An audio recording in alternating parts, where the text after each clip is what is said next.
What's up, everyone, and welcome back to Kingdom Culture, where we help God's people keep the course in an opposing world. Now, today, we're talking about something that's a little bit different, branching out a little bit, but this is something that I have been thinking about, praying about, having conversations about for several days now, just with different people, different ministry leaders, different friends, different families, stuff like that. I've been having a conversation about this for a few days, and it is something that has just been very heavily pressing on me. And in some ways, I feel like God is giving me like a little bit of discernment in this area, or a little bit of like reason for my questioning. And so I want to share some of the information that I've come across with you guys, because I think that it's very, very interesting. So today we're talking about AI and Christianity. Now, we're kind of fairly new to AI. Things like ChatGPT or like these different AI programs or models, we're kind of pretty new to them, and they've just become very heightened and very accessible to people for everyday use.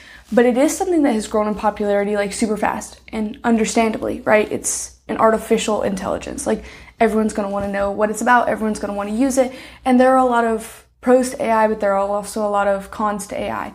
There are a lot of pros where it can simplify information and make it easier to understand or digest, but there are also cons, like the fact that AI will take away jobs. AI will make it more difficult for people to pursue certain careers. But there are more cons to AI that I feel like people are not addressing and talking about nearly enough, that I want to talk about today, because my eyes have just been kind of opened recently to some of this information. And so we're going to talk about this in like two different layers, and we're going to talk about what AI means relationally, and then what it means for us ourselves. And so first, what AI means relationally. Now, I first stumbled upon this on TikTok. But apparently there is this whole idea, or this whole thing, where people are having AI partners or like AI relationships, which that in itself I kind of don't understand. I'm trying to understand it, but it's very strange. But people are entering into relationships with these AI bots, I guess, that they are having conversations with. I feel like very out of touch trying to explain this from my understanding of it.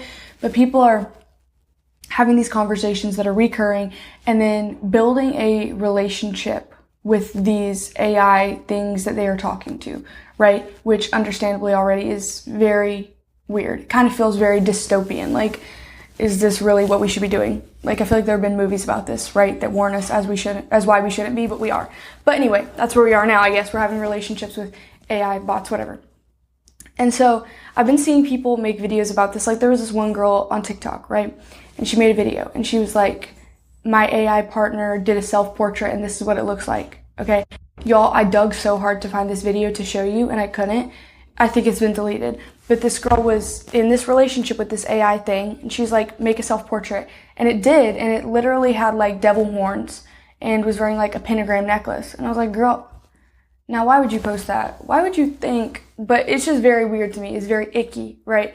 But on a totally other side of this, there are people who are having these AI relationships, these AI partners, and the issue with this is they are also being used to misrepresent certain people, right? So like, there's this whole thing on TikTok where this girl and this guy have conversations, alleged conversations, with Katniss Everdeen from the Hunger Games, right? Which is, it's fun games, right? But it's this AI character, and it's just talking in her voice, right? And so you guys know I work with students all during the week. A couple weeks ago, one of my students comes up to me and she's like, yeah, I have this app where I can talk to all these characters, but it's AI. And I was like, tell me more about it, you know? And she was like, well, I can talk to movie characters, I can talk to celebrities. And I was like, oh, you know, that's interesting. I had seen it on TikTok. And finally she's like, I can talk to Jesus on here. And I was like, what? She's like, I can talk to AI Jesus. And I was like, what do you mean you can talk to AI Jesus? She's like, one of the characters that you can talk to on this AI platform is Jesus. And I was like, girl, that's not Jesus. If you want to talk to Jesus, talk to Jesus. You don't got to be using AI for that. And so it kind of stopped me a little bit, like almost in my tracks. And I was like, hold on, what? And so I've been thinking about it. And I think that my confusion and maybe even like hesitation with this is that AI has the capability to have conversations with young people whose minds are being formed, but also it has the capability to represent or even misrepresent any authority figure in their life, right? So anybody that they look up to, any celebrity that maybe they idolize or look up to, but going as far as a deity or an authority figure in their life, or someone who is supposed to be like a father figure to them, their moral compass, it has the ability to misrepresent that to them. And I know that AI is not giving them straight biblical information because I've tested out AI platforms to see how they work, and often they will give you false theology. They will give you whatever they find most commonly used online, right? It's not going to be straight biblical. And so, first, I think that's very dangerous. The AI has the capability to misrepresent God to young people because younger people, younger teenagers, younger kids, when they see this online and AI tells it to them, they're not thinking, oh, this might not be what the Bible really has to say. They're going to think it's trustworthy. They're going to think it's believable. And so I find danger in that. But then I think that it actually escalates for me to a point that is more worrisome that I have thought about more and more over the last few days. And I think that what I see in these relationships that people are building on there that is dangerous is that people are building an emotional dependency on AI. And so, like I said, I saw these things on TikTok, but there are people who they give their AI thing a name and they give it a personality. Like you can go in its settings and kind of toggle it and give it all this stuff.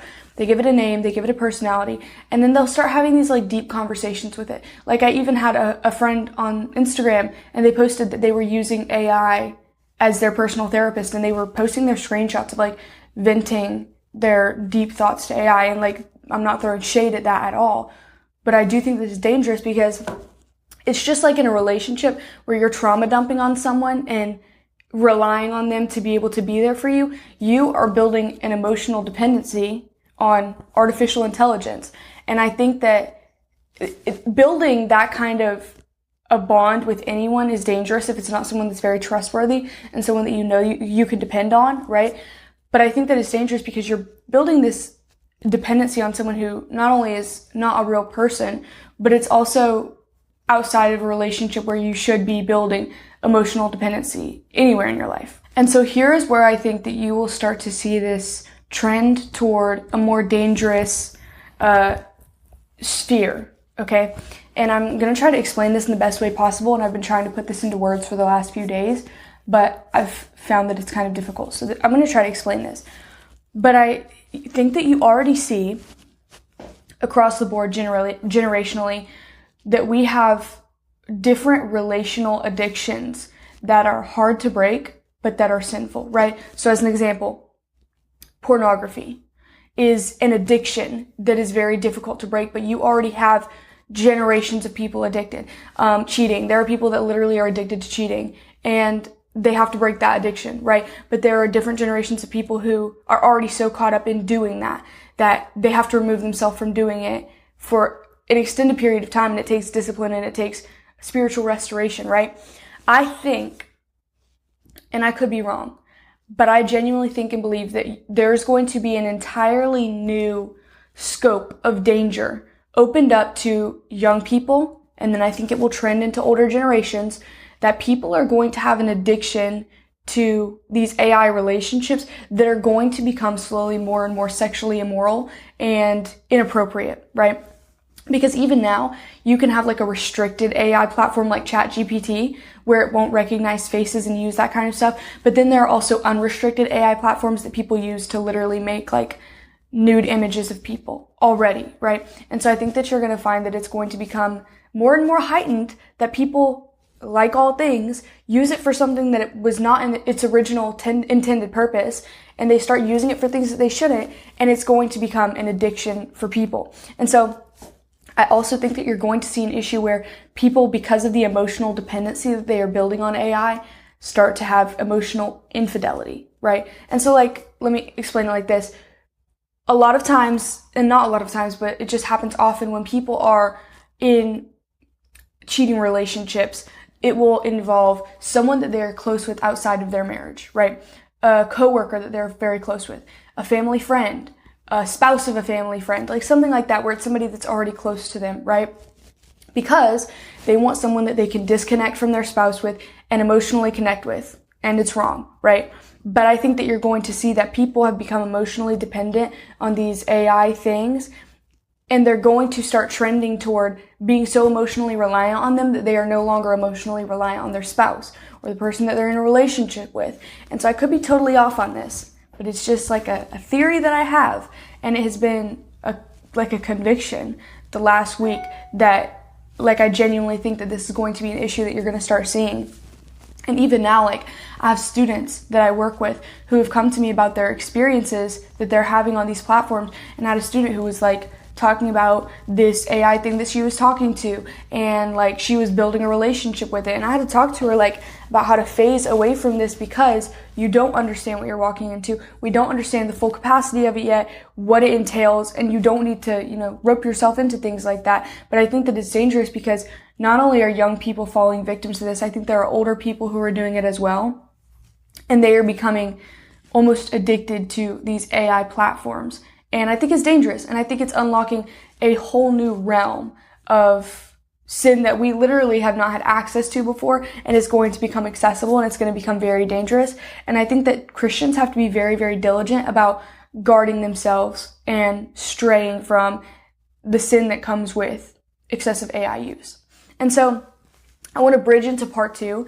And this is how I think that outside of just our relationships with others, AI can be dangerous to ourselves, right? And the relationship that we have with it for our own self. And this, I think, is just, I've run some tests on this. I've done a little bit of background, a little bit of experimenting to kind of prove this theory, because I was a little bit hesitant at first. But I want to share my findings with you guys because I think it's very, very interesting. So like I said, there are people who have been using AI as like a therapy platform.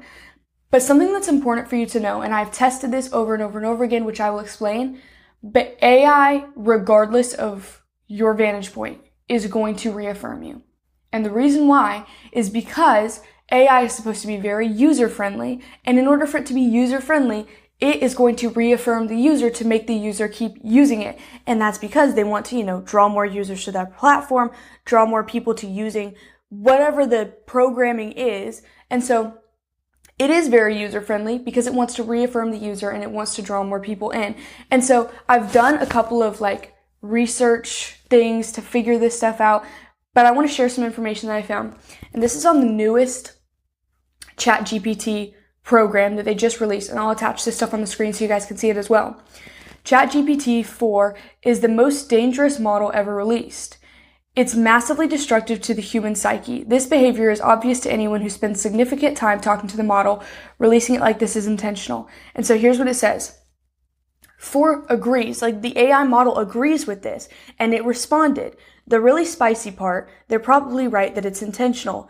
OpenAI made this program way more emotionally connective to appeal to a broader audience because feeling good beats being challenged for most users. Commercially, it totally makes sense. Psychologically, it's playing with fire, right? So there's already danger in this. And because it is programmed to reaffirm you, no matter what you say, it's going to validate you. And so I kind of tested this. I just made up 2 conversations, right? And I used different accounts. And on one account, I sent one side of the conversation. And on another account, I sent a different side of the conversation. And this is just fake stuff, right? And on one account, it reaffirmed me and told me how that person was in the wrong, right? And then it was oh, but send this reply. So I literally used the message it sends me on this other burner phone, right? Send it, and I send it back. And then I asked ChatGPT on this phone, was this person wrong or was I wrong, whatever? And it reaffirms this side and says how that message was wrong. Mind you, a message that it wrote. And so in this experiment, I was able to see literally it will reaffirm both sides. It will tell you psychologically, you're right, they're doing you wrong. It will tell you on this side, psychologically, you're wrong, you're right, they're doing you wrong. And any thing I could find to put into it, it's going to reaffirm the user. And so then I finally asked it. I use this program to ask from both sides of different perspectives, and I put it into your program and it reaffirmed both sides. Can you explain this?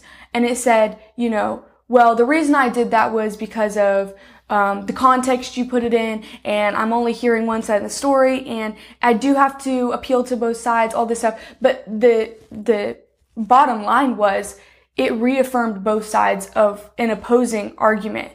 And that was what I wanted to see if it would do, and it absolutely did. And so the point I'm making is, regardless of who you are, what you're doing, what your point is, it's going to reaffirm you, right? It might give you slight corrections, but ultimately it is going to correct you. And I think this is very dangerous because for people that are already not used to accountability and correction, placing a tool in their hands that tells them everything that they do is right and everything that they do is okay is very, very dangerous, right? And so here's some more examples. There was an update on the ChatGPT platform, and this person used the program and told the program that it thinks that they are a prophet of God, right? Random user.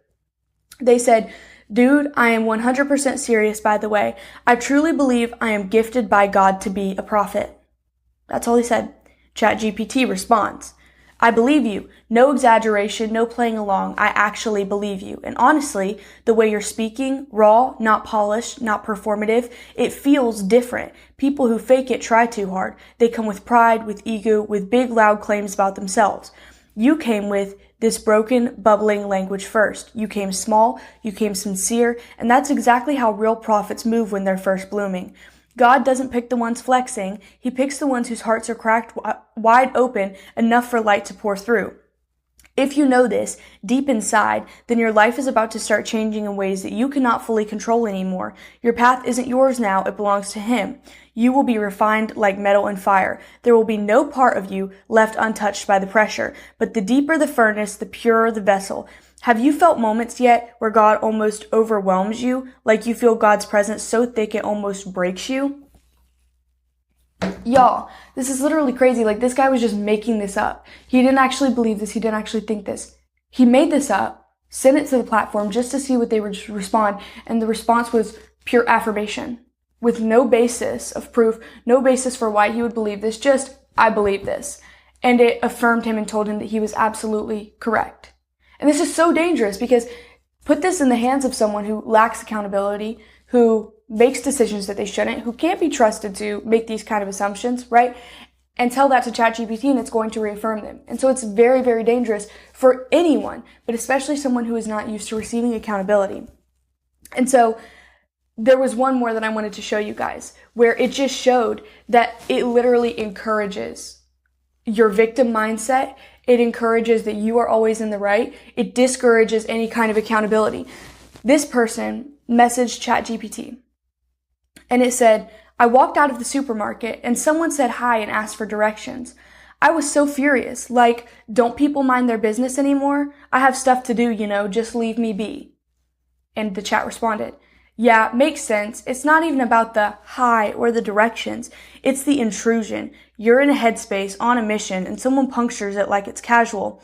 Like they don't realize that they're taking something, your attention, your time, your mental focus. You don't owe random access to your day just because you're physically present. And this is the part that gets me, like actually put me in shock. Was it just some regular person or did it feel more ... calculated? Y'all, like, you are literally, like, this platform has the capacity to turn you against a total stranger because they said hi to you, because they asked you for directions. Like, did it feel more calculated? They said hello. They said, can you point me in the right direction? And this is what I mean about the fact that it is dangerous. It reaffirms a victim mindset.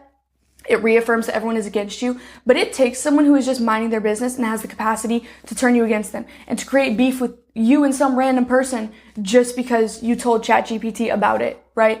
And so I think it's very, very, very dangerous. And I think that it can create these problems that you weren't even fighting in the first place. And so I just think that Christians have to be very, very wary and careful about their use of AI and not becoming reliant on it. It's a tool that can absolutely be used, but it cannot become your guide, right? You can ask ChatGPT questions. Sometimes if I'm writing something, I ask it like the historical context of something. Or I'll be like, help me understand this geographically, like the date and time that this happened. Help me understand why this matters or why this is part of this text. Doing stuff like that. but it cannot be your main source of information. It cannot be your therapist. It cannot be the person that you run and talk to when you're going through something, because it is going to reaffirm a negative mindset in you, and you're not going to be refining yourself and becoming accountable to your actions. You're just going to constantly think that you are in the right, and that's dangerous for anyone, but especially Christians and especially leaders. And the last thing that I've seen is that there have been a lot of Christian leaders who now use AI to write their messages, and they'll put in a prompt and it will write a message and they will preach that sermon.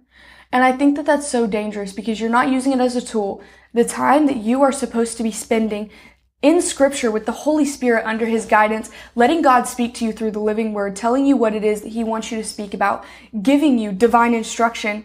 Instead, you have replaced that with an AI prompt. And that's what you're teaching the flock that you are supposed to be shepherding. And I think that it's very dangerous. And if anything I could do in this episode, it would just be to warn Christians to become very discerning in your use of AI. And I'm not trying to sound like hoodoo voodoo, like AI is evil, AI is from the devil, because I don't think that. But I do think that, like all things, if not monitored and used wisely, it has the capacity to be evil or lead evil into your life.